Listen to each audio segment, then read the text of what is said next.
Welcome in, Hawks fans. It's your boy Bryce Lewis back at it again for another Believe in Hawks episode. And if you're watching this especially through video, you see a legend on your screen right now. A man who's been been the Hawks radio announcer since 1985, 1986.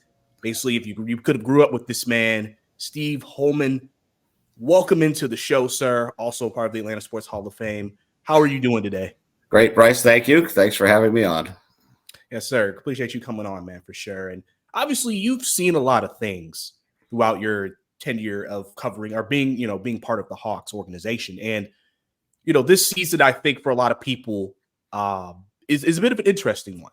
I think a lot of people don't maybe potentially have a strong idea for what to expect from this team. So I just wanted to get your thoughts on this team moving forward. And the first question I want to start with is just, Al, now that we are in camp and we just had media day on Monday, how do you feel about this Atlanta Hawks offseason going into now where we are?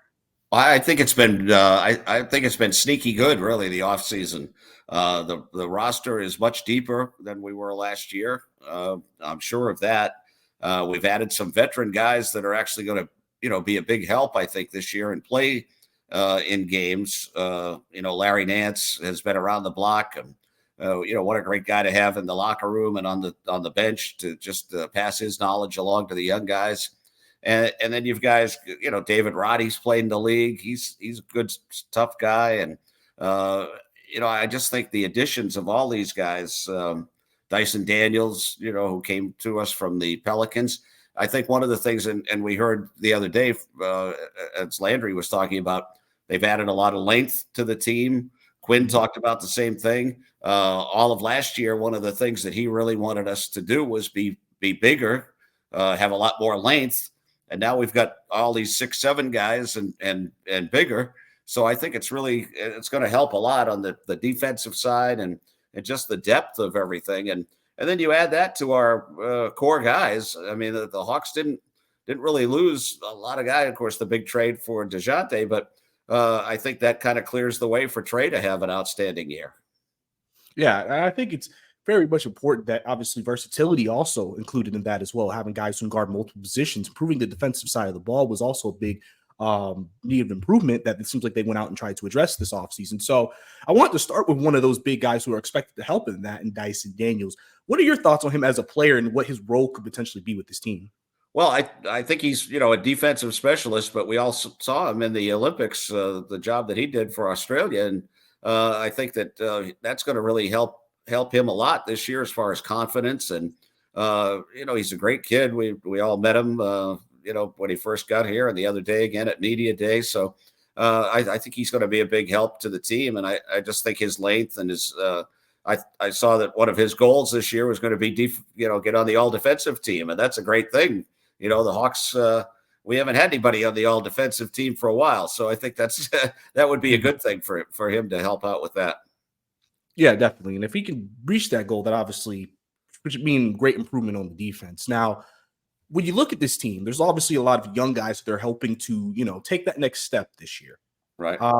One person who already has kind of taken a step forward, but now is expected to take another step is Jalen Johnson, a guy who people view kind of as that number 2 guy right now, depending on how you see this team. Can you talk about just what you want to see from Jalen this year? Obviously, you've seen basically from when he started to obviously last year to now. What are you wanting to continue to see in his progression throughout his career?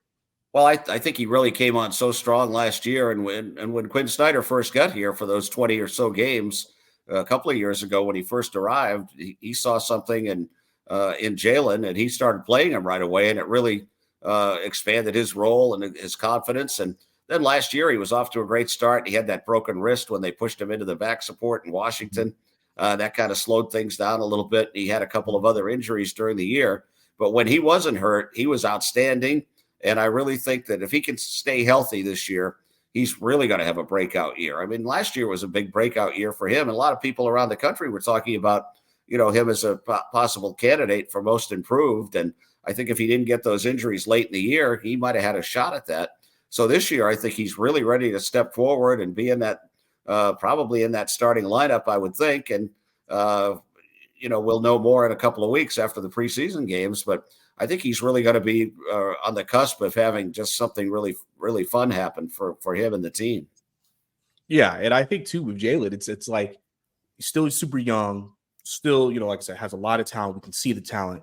Just him putting it all together. And I think Quinn and his staff is investing in that and wants him to put it together and hopefully putting him in a position with the guys they have around him as well to help in that, especially with the pairing with Trae and trying to, that maybe your, as they call it, peanut butter and jelly for this team.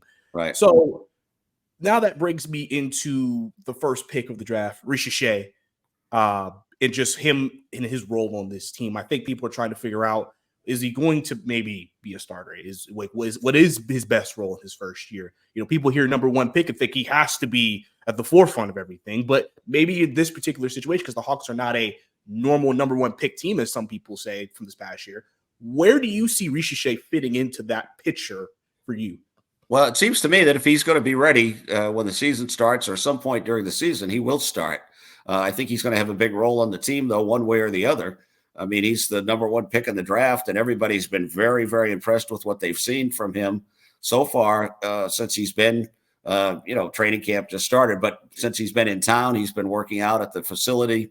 And everybody that I've talked to that has been around him and seen him, they think he's really something. They think that he might even be more talented than they thought when they drafted him. Mm-hmm. So, it's a lot of pressure to put on a 19-year-old. But seeing him in person, I think he seems a lot more solid in person than he looks kind of skinny when you see him on TV or whatever. But to be up close to him, he looks like he's a pretty strong guy. He obviously can use some gym time and in the weight room and that kind of thing. They'll work on that because we have some really good people handling all of that for the Hawks too, the strength people and conditioning people. So I think that's really going to help him. But he comes kind of ready-made for the NBA a little bit because all those guys that play over in Europe, they've played basically pro ball since the time they were 15, 16 years old. So I think that's an advantage. And I think he's going to have a big role. It wouldn't surprise me if he started, but I think we'll know a lot more after the few days in Athens, and then we start preseason games right away on the 8th. And once those 4 games are done, I think we'll know something. And then, of course, it's an 82-game schedule, so a lot of things can happen. But I think with the depth that we have right now, the injury situation, which hits everybody during the year, we had it probably more than a lot of teams last year, and let's hope that doesn't happen again. Mm-hmm. But if it does happen this year, I think we're a lot deeper with guys that can really step up and be solid NBA guys if somebody gets hurt. So depth is such a big thing right now with the 82-game schedule. Yeah, definitely. And, especially nowadays, as they say, players don't usually play all 82 anyway, as much as they used to back in the time. So you definitely need that depth to keep yourself up. Obviously, you have to win some games with some guys down and, being able to continue that momentum moving forward. So, I guess for me, when you look at, just that backup point guard position right now, it seems like that seems to be Kobe Buffkin. Obviously, he had some injuries last year that derailed him at times. Yeah. Can you talk about, especially with DJ gone now, as the Hawks kind of basically just had them play point guard. Now that you're going to go out like him, what are you expecting out of Kobe in year 2 into that potential role? Especially, I mean, he's a combo guard, but you would assume he'll play some mainly backup point. What are you expecting from him? What do you want to see from him just in terms of his growth as a player? Well, if he can continue to do what he started to do last year before he got hurt, I think he was gaining confidence really every week, every game last year until he got hurt. And he's come into camp this year, just seeing him kind of bounce around a little bit at, media day and before that when he's been around the facility. I think he's really he's taken that all in, his first year, his rookie year. Everybody kind of gets overwhelmed a little bit by that. But I don't think he did. And I think that he's taken it all in. And I think really playing behind Trae and Trae working with him has really helped him a lot. And I think he's going to step into that role very nicely. And, one thing about all of our guys right now that we have, I mean, they can all shoot too. I mean, this is going to be, I think we're going to be one of these run up and down the floor type teams, and can score points. So it's going to be kind of a fun year, I think. Yeah. And I think too, mentioning that with shooting, I mean, Quinn has emphasized that a lot from every player. Larry Nance said it even during media day. He can shoot threes, but he's emphasizing get up shots. He emphasizes everybody to get up shots. And so, speaking of the guy who's expected to make the entire engine go in Trae, obviously we know about his elite playmaking, we know about his elite scoring. Obviously now going back to a role where in that backcourt, he is the guy again, like in terms of fully being the person. Can you just talk about, you've seen him from his rookie year and throughout the years, the conference finals year to now. Can you just talk about his growth as a player and why he's ready for this moment again now in year 7? Yeah, I think his year 7 is going to be an outstanding year for him. I think he's really, he's matured a lot over the years. He's still very young, but he's matured a lot. I think he realizes at this point of his career now it's time to, step up. It's literally his team now because of the trade, and I think he's in a more relaxed kind of atmosphere coming in. I think he feels as though he's done a lot of the things that he's done: the scoring, the 3-point shooting, assists have been up over 10 each year. But I think he wants to win so badly. I think that he's going to be the floor general. He's going to do all the things that he's supposed to do this year, and he knows it. I think he's ready, and he's got a couple of kids now. He's married now. I think that makes a big difference for him, and he just seems so relaxed right now. In all the years he's been here, I haven't seen him look as calm and relaxed as he does right now. So I think that's a really good thing for the Hawks. Yeah, definitely, and I think for him too. Especially coming off his first major injury he's had in his career. He's usually a healthy guy. I think, that even maybe adds to the equation of just, staying healthy, making sure he's good, even though it was kind of a freak injury, but just making sure he's on the court for the team because they know they need him. So now I think one big common question that's in the community is kind of who's going to play next to him. I think there's multiple guys who people are seeing. Some people think it could be, I guess the obvious choice could be Bogey. But then some people think Dyson's in the role, and some people even think Risacher. What are you thinking when it comes to that number 2? Maybe not, maybe even who should it be, but who would be the best person in terms of play type next to Trae? Well, I mean, you would love to have a guy like Bogey, out there as a starter, but on the other hand, you want to have somebody like Bogey come off the bench to score. So these are all things I think they're going to figure out the next couple of weeks, several weeks, as we head into the season, which starts on the 23rd. There's a lot of time between now and then for them to get a look at everybody. And I'm pretty sure Quinn's got a plan on that with his staff and what they want to do. But those are a couple of things with Bogey, and Bogey had a tremendous Olympics too. And that Serbian team winning the bronze medal, and, they came this close to beating the U.S. team and maybe winning the gold medal there. So I think that's done a lot for him, to be in that situation. And that Bogey seems like he's really ready to fly this year. And I think that, whatever Quinn decides on that, will he start him? I think Bogey's fine either way.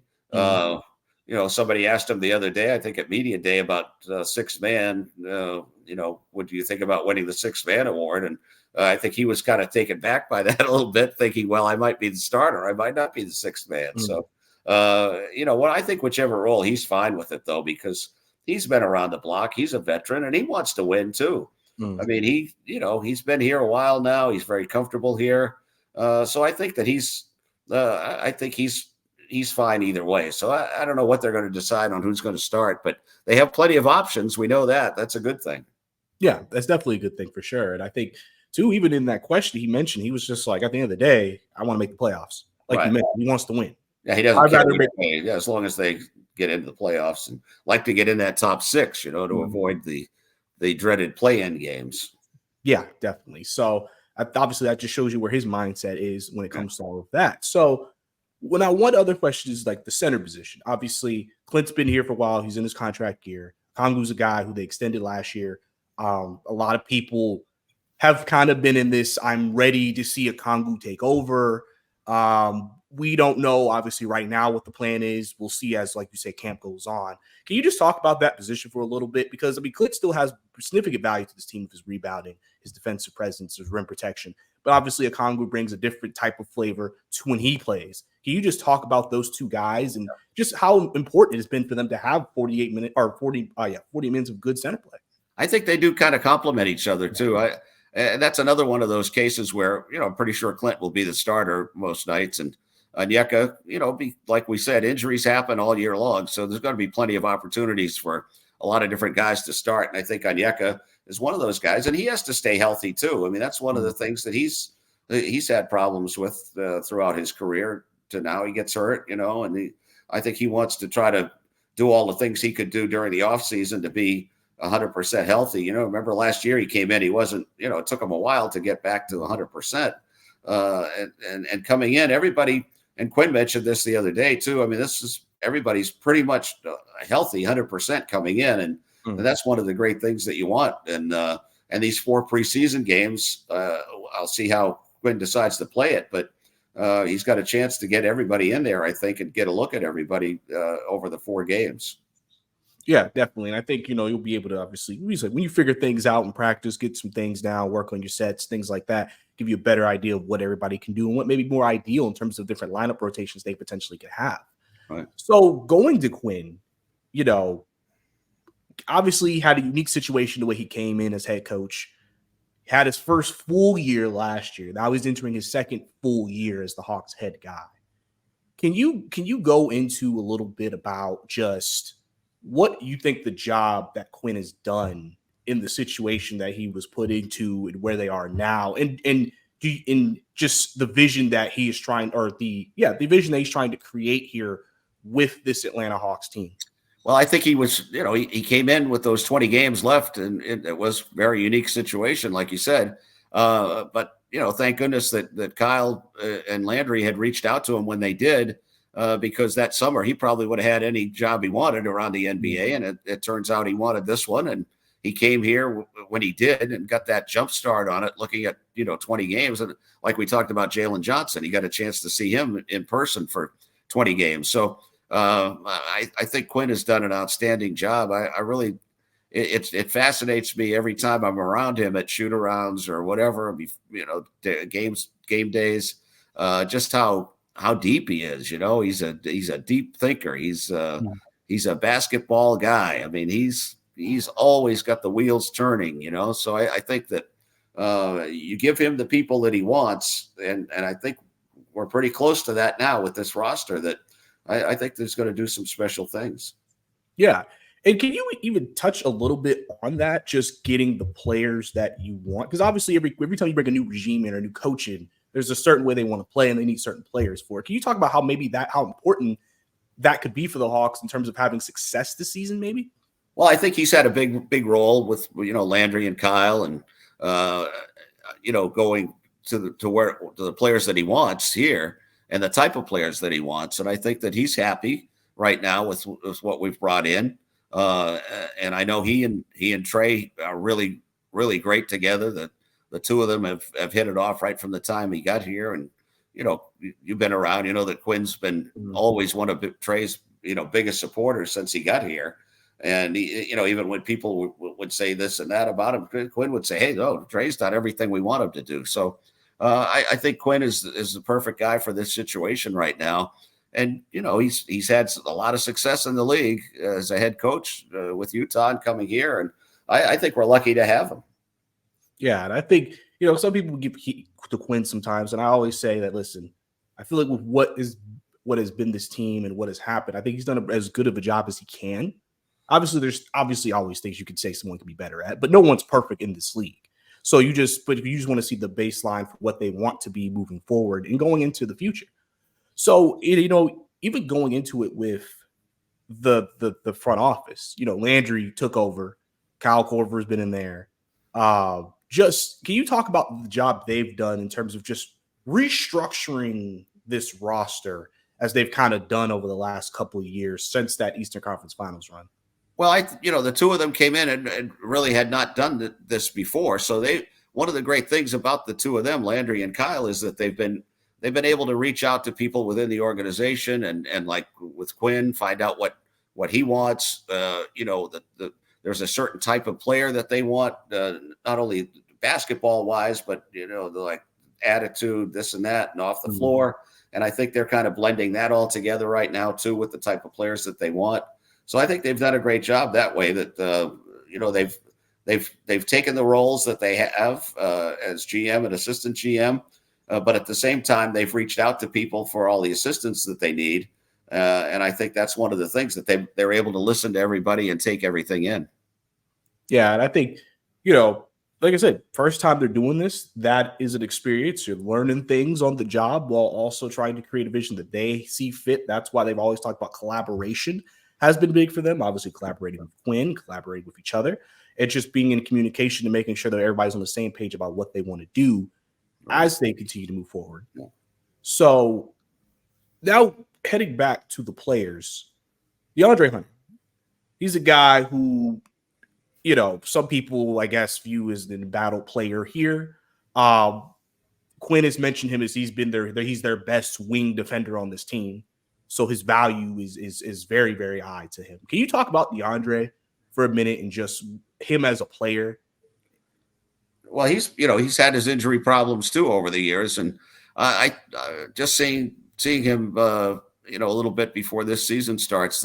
I think he's relaxed too. I think they're all in a good frame of mind. I think he's reached that point. He knows he's heard everything. I think around, and he's heard all the chatter and this and that. So I think he wants to go out and show that he is that player. And Quinn's got a lot of confidence in him on the defensive side. And if he can settle in on the offense and realize that he doesn't have to do everything, he can just play his game, and the game, as they say, they let the game come to you.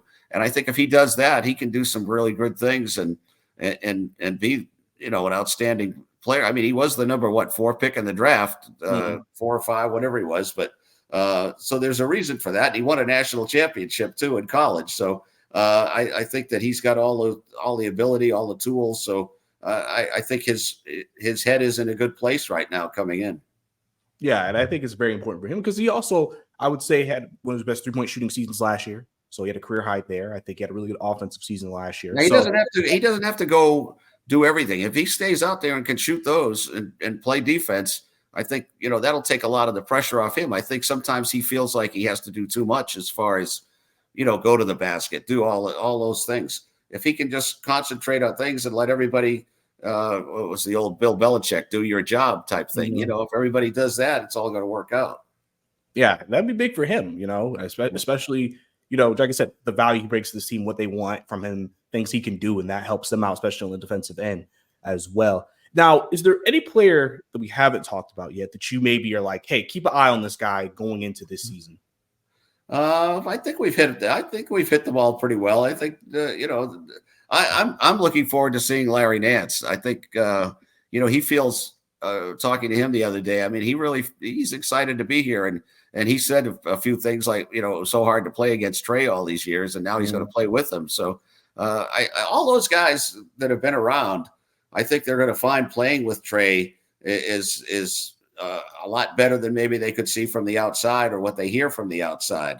All that what they call noise. All that noise is out there. But he's, they see him now working with them, and Trae. I can't say enough about Trae this summer. I mean, he took in Risacher. He took him to the Oklahoma football game, showed him around there. He's been with him a lot, and the two of them are trying to get the chemistry together. And Risacher, he can shoot threes and play defense. We know that, and everything else that he does. But I mean, he could make a living with Trae just lobbing him the ball, and that could be quite the combination. And if you have him out there on the floor at the same time with Clint, doing that, and Okongwu, I mean, it really opens up the floor for the other guys too. So I think it's going to be kind of an exciting offense to watch.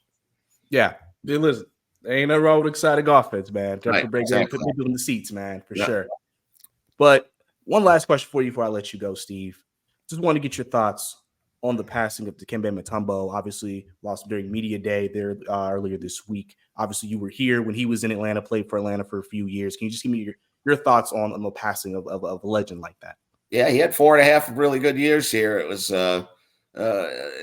just a pleasure to be around him all the time, and he was just one of those guys. I mean, I told a couple of other people that they say somebody's bigger than life, and he was. I mean, that not only on the floor as the 7-footer that he is, and all the things he could do with the shot blocking and the finger wave and all that, But I mean, he was just a fun guy to be around. When he was on the team, everybody just loved him. And, back in those days, we still had just one bus going everywhere, like from the airport to the hotels and to shoot arounds and practice. So he kept everybody pretty much entertained all the time. And now after he retired from playing, he became that world ambassador for the NBA and did great things around the world. And but he would still always come back to the Hawks games every night. And he was just so much fun to be around. And his presence was always felt at the games too. I mean, you knew when he was at the game, you knew because everybody kind of attracted to him, and just terrific. And all the things he did for, he built that hospital in the Congo in the name of his mother. And, when his sister passed away, he had adopted her kids and took them in, and, and they all grew up here in Atlanta. So just a great, person, not only a great basketball player, but a humanitarian, philanthropist, all the things you can talk about. And he did it all. And it's just, it's so sad that he died at such a young age, only 58. Yeah, definitely. Definitely condolences out to him and his family. A legend, impacted multiple communities, the entire league. Like you said, mentioned a few of the things he did. So definitely a sad day when we heard that as well. But I think that's all we have for today. Steve, let people know where to find you before I let you go. I'm on all the, all the different various social medias. I'm on Instagram, Voice of Hawks. I have Real Voice of Hawk as the Twitter handle. It's no S on the end because it's not enough letters to fill that up for Twitter, but or X, I guess we call it now. But I'm kind of in and out on those things. But I'll be on there now and again about the games and all that's what time the game starts, where you can hear it, and hopefully everybody will be listening this year, and we'll have a really good year, and it should be fun. Yeah, definitely. Fun keyword for sure, man. Definitely. I appreciate you, Steve, coming on to the show, giving me some of your wisdom and your thoughts on the team moving forward. Obviously, guys, you know who it is, Bryce Lewis. Follow me on Twitter, Bryce_2K. If you listen to Stu Audio, leave a rating and review. Watching this on YouTube, subscribe and like the video for sure. I appreciate everybody tuning in to this Believe in Hawks episode. I'm Bryce. That's Steve. See you next time.